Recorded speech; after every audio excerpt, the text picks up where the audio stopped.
உலகநாயகன் கமல்ஹாசனோட நெருங்கிய உறவினர் இறந்து போயிருக்காரு. அதை பற்றி தான் இப்போ இந்த வீடியோவில் பார்க்க போகிறோம்.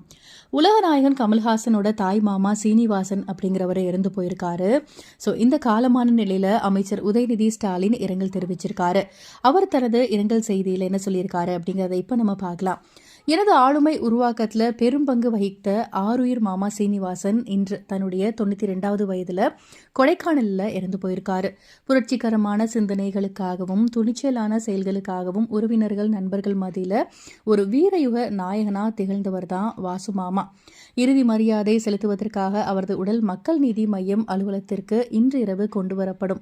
அதாவது நாளை 23ஆம் தேதி காலை 10:30 மணிக்கு பெசன் நகர் மின் மயானத்தில் தகனம் செய்யப்படும் அப்படிங்கிறத தெரிவித்துக் கொள்கிறேன்னு சொல்லியிருக்காரு. அமைச்சர் உதயநிதியும் கமலஹாசன் தாய்மாமா மறைவுக்கு இரங்கல் தெரிவிச்சிருக்காரு.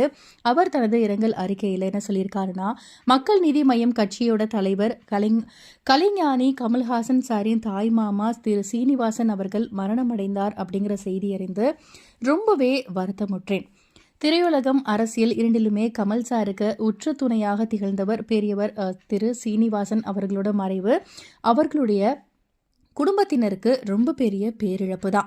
அவரை இழந்து வாடும் கமல் சார் மற்றும் அவரது குடும்பத்தினர் நண்பர்களுக்கு எனது ஆழ்ந்த இரங்கலை தெரிவிச்சுக்கிறேன் அப்படின்னு அவரோட இரங்கல் செய்தியை தெரிவிச்சிருக்காரு. நம்மளும் நம்ம சேனல் சார்பாக ஆழ்ந்த இரங்கலை தெரிவிச்சுக்கலாம். நன்றி.